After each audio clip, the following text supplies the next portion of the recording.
Okay, let's review your shutter. So shutters are fine furniture for windows. Great decision here. Let's talk a little bit about the installation. So our installers are going to install this shutter either inside your window, okay? It may or may not have a frame, okay, like so. It'll go inside the window, or it could be an outside mount window and be installed on your trim, okay? Let's talk about the inside installation.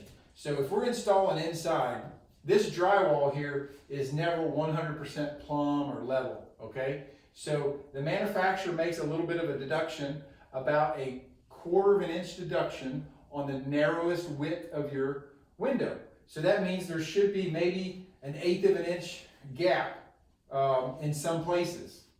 But if your drywall is not plumb, which it's not, there'll be a larger gap in other areas on your window. So it might be nice and tight right here, and then down at the bottom there's a bigger gap. And so when we caulk that, that's why we caulk that gap, okay? Because we're trying to make up for the builder and the drywall not getting that perfect. So we'll caulk that gap all the way around, okay?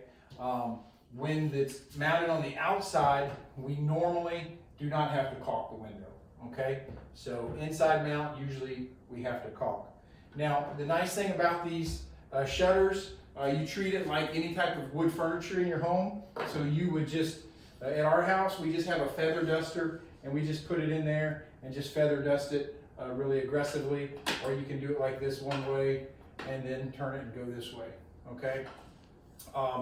The shutters usually have, on a window this size, it might have 3 or 4 hinges, okay? So they're not door hinges like your door. Your door hinges are super strong and that door doesn't move at all. On a shutter on a window like this, the hinges will operate it. You can open and close it, but this shutter will drag a little bit, okay? So that it will hang down a little bit. It's not uncommon when you go to close your shutter, you have to lift up on it a little bit, okay? So that's normal. In fact, the manufacturer puts a little plastic button down here to help out so it doesn't scratch your shutter or your windowsill. And that's why it's on there, because you do have to lift it up a little bit. Also, on shutters over time, the louvers might not stay exactly where you want them. They could fall down a little bit.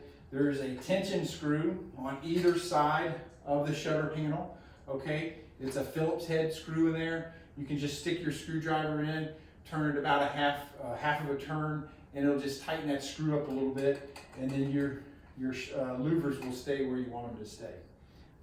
So that's pretty much it for your shutters.